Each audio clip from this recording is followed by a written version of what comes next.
I'm back, okay? I'm back. Enough's enough. Seriously. 2 minutes glory. I know. It wasn't strong enough.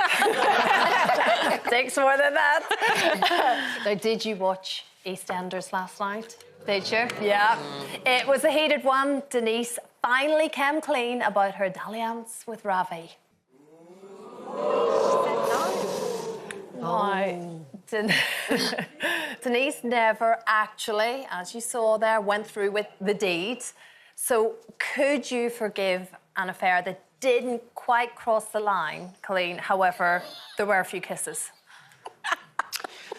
Right, so my initial reaction would be no, you can't.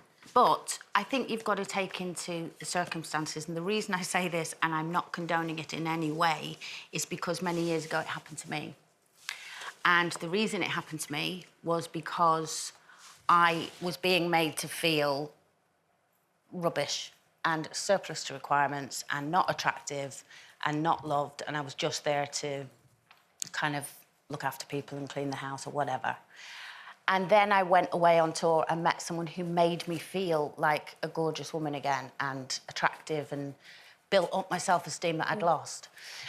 And it was an awful situation. And like I said, I'm not condoning it because it brought lots of heartbreak at the time. But actually, when it came out, the truth came out, that relationship then went on for us to have the best 2 or 3 years of our relationship that we'd ever had, because I knew I'd done wrong and I'd never do it again. But it was... I tried to talk to the person before it happened, but they weren't listening because they just took me for granted and thought, oh, she'll get over it and she'll be fine. But it was a wake-up call. But it was a wake-up call for them they and for me. to, That they listened to me, and also for me to go, you know, I need to make more of an effort too.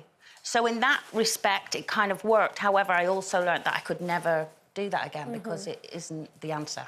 But you say it was the best 2 or couple of years afterwards that you'd had.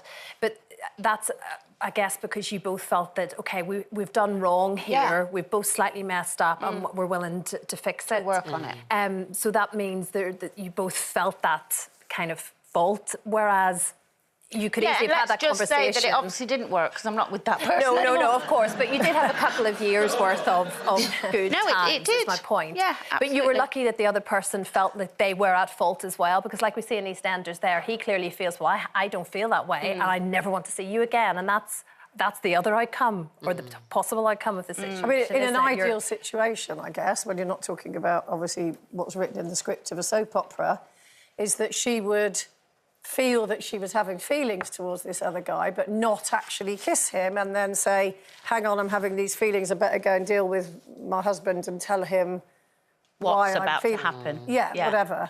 But, I mean, you know, I think affairs happen for a reason, don't they? And I think particularly when it comes to women, they happen for a reason.